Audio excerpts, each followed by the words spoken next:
Elon Musk lost $200 billion in a single year. That's not a typo. In 2022, Forbes tracked the largest single year wealth destruction in human history, and it was Musk. His net worth dropped from $340 billion to $137 billion. Tesla stock collapsed. Twitter was bleeding cash. The headlines were brutal. And yet, he's still the richest person on the planet. How? Because Tesla was never really his main wealth engine. The company most people think of when they hear Elon Musk is actually one of his weaker financial bets. What actually built his fortune is something most people never talk about, and once you understand the structure behind it, you'll never think about wealth the same way again. My name is Raj, and I break down how the ultra wealthy actually build wealth, not the highlighted reel, the real mechanics. If you're someone who wants to understand what actually happens under the hood, hit subscribe and drop a comment. I want to know where you're at. Here's what most people get wrong about Musk. They look at his Tesla stake and say, okay, there is that money. Tesla is worth over $700 billion as of early 2024. Musk owns roughly 13% of it. That's a massive number on paper, but paper wealth isn't the same as power. It's not liquid, it's not compounding in the background. And here's the thing, it's not even the asset doing the heaviest lifting. The average American thinks rich people get rich from salaries and stock. That's how upper middle class professionals get rich. What Musk does is fundamentally different.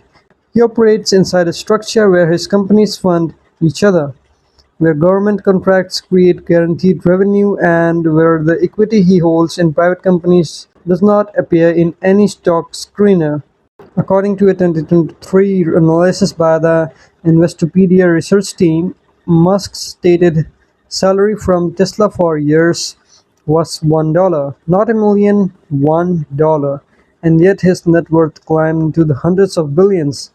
If your income is $1 and your wealth is $200 billion, something else is doing the work.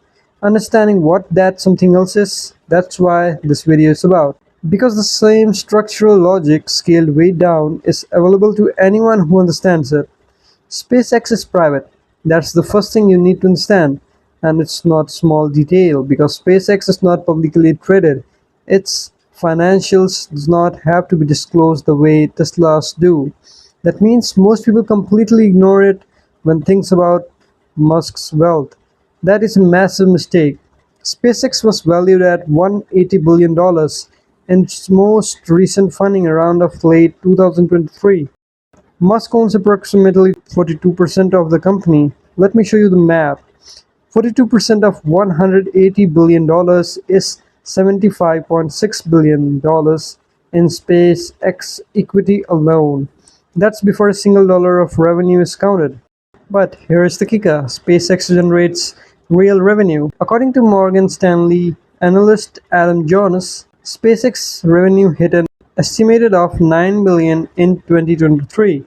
With Starlink satellite internet as a major and growing driver, this isn't projection. This is a company with paying customers, government contracts, and a monopoly adjacent position in commercial rocket launch services. NASA paid SpaceX $2.9 billion for the Artemis lunar lander contract. The Department of Defense has awarded SpaceX contracts worth billions for national security launches. This is government-backed recurring revenue flowing into the company Musk controls. Now you might be thinking, okay, but he can't access that equity like cash. That's true. But here's what most people don't realize. Private equity at that scale becomes collateral. Musk can borrow against SpaceX shares. Banks lend billions against illiquid states in high-value private companies. That borrowed cash is not taxable income. He can spend it, build more assets, and the equity keeps appreciating. The tax bill deferred indefinitely. Tesla gives Musk a public profile. SpaceX gives him actual financial architecture. Here's what the model gets interesting. Most people think of Musk as a CEO. What he actually is, structurally, is a portfolio operator. Each company he builds has strategic value to the others. and each carries equity that multiplies his total net worth around him doing additional work per dollar of gain. The Boring Company was valued at $5.675 billion in its 2022 Series C round. According to TechCrunch, Musk owns an estimated of 90% of it. That's $5 billion plus dollars in equity from a company that most operates tunnels in Las Vegas right now. Small operation, enormous equity stake, zero public scrutiny. Then there is xAI, his artificial intelligence company, launched in 2023. xAI raised $6 billion in a Series B round.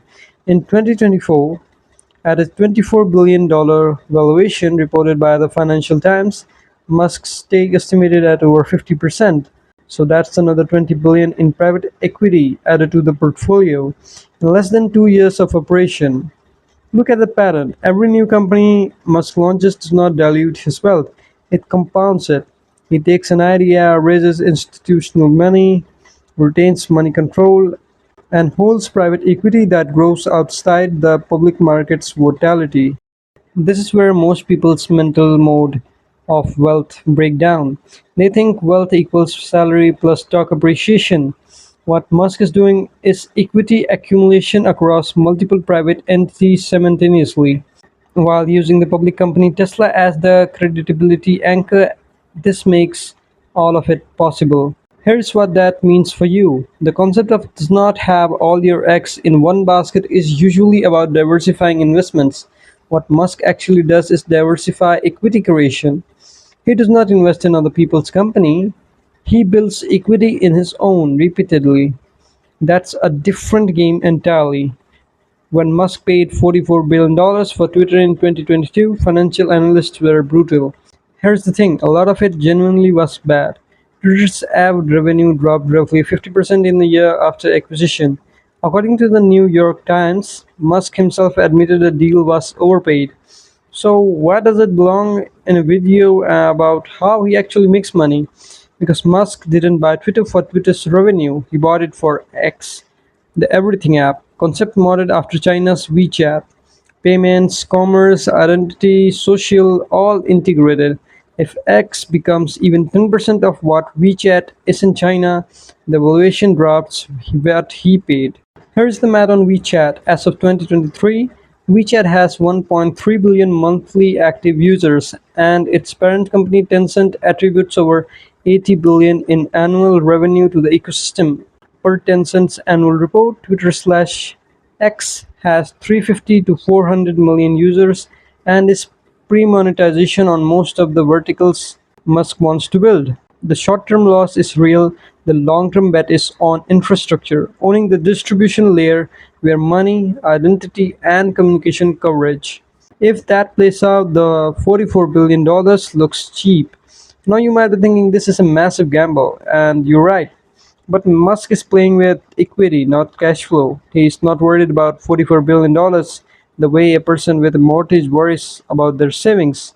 The financial architecture underneath absorbs the risk in a way individual wealth simply can't. That asymmetry is the real lesson here. Strip away the rockets and the cars and the drama, and here's what Musk's financial life actually looks like. He holds massive equity stakes in private companies, borrows against the equity tax free, and uses the capital to fund new ventures that generate more equity. The income isn't the point, the asset base is. According to a 2021 ProPublica investigation using leaked IRS data, Musk paid $0 in federal income tax in 2018. That wasn't illegal, it was structural. No income means no income tax. Borrowed money isn't income. Asset appreciation isn't taxed until you sell. He didn't sell. This is what the wealthy call the buy, borrow, die strategy. You build assets, you borrow against them at lower interest rates, you pass them to heirs on a step up cost basis that erases the capital gains. The tax liability disappears across generations. Now you're not Elon Musk, you're not borrowing $13 billion against SpaceX shares, but the structural logic scales down in ways that matter. Let me give you a real example. Somebody earning $75,000 a year and building a content channel on the side, say a YouTube channel in personal finance or a newsletter or an online course, is doing something fundamentally different from someone driving for DoorDash on weekends. The DoorDash driver earns $15 an hour, pays self employment tax on every dollar, and stops earning the moment they stop driving. The content creator builds an asset. The videos keep earning. The newsletter list keeps growing. At 10,000 subscribers, a newsletter monetized through sponsorships can generate $2,000 to $5,000 per month. The difference isn't talent, it's the type of economic activity. One is labor, the other one is asset construction. Musk's empire is just that principle at a scale that bends the law of financial gravity. He doesn't work for money, he builds things that generate equity and equity compounds. Here is what that means for your financial life. If you put $500 a month into Vanguard S&P 500 Index Fund starting at age 30, at historically average 7% annual return, you have $243,994 by age 60. That's the power of compounding on a middle income side income. Now imagine instead of spending the revenue from a small digital product or content asset, you invested it. The assets earn, the earnings compound, the time does the work. That's not Musk level wealth, but it's the same structural idea applied to a real human life. Before you try to apply any version of this, stop and do one thing first. Audit what you already know, not what you wish you knew, not what you are planning to learn, what you can do today that others will pay for. Musk didn't build SpaceX by starting from zero knowledge. He read extensively about rockets and engineering, hired people smarter than him, and applied CEO level capital allocation to technical problems he understood. The skill audit matters. Go to Reddit, search I will pay someone to help me with, and then your skill. Look at what people are asking for. Cross reference on Google Trends is demanding that skill is growing or shrinking. If you are a decent writer, data shows that B2B content on LinkedIn pays $200 to $500 per piece. 2023's rate survey: if you can edit video, the average rate on Fiverr for professional editing is $75 to $150 per project at the mid-tier. You don't need a special skill, you need a marketable one. Find it this week. Step 1. Go to Google Trends right now and search one skill you have. See if it's in demand and is rising. If it's flat or falling, pick another angle. Step 2. Open a Vanguard, Fidelity, or Schwab account if you don't already have one. Set up a $100 automatic monthly transfer into a total market index fund. You'll forget it's happening. In 10 years, you will be glad you didn't. Step 3. Pick one platform: Fiverr, Substack, Gumroad, YouTube, and spend 2 hours this week not consuming it but creating one thing on it: a profile, a first video, a sample piece, one thing.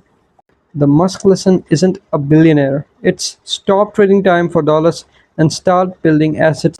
That principle works at any income level. And one thing before you go, watch the related video to know the secrets behind Mr. Beast's $1 billion empire.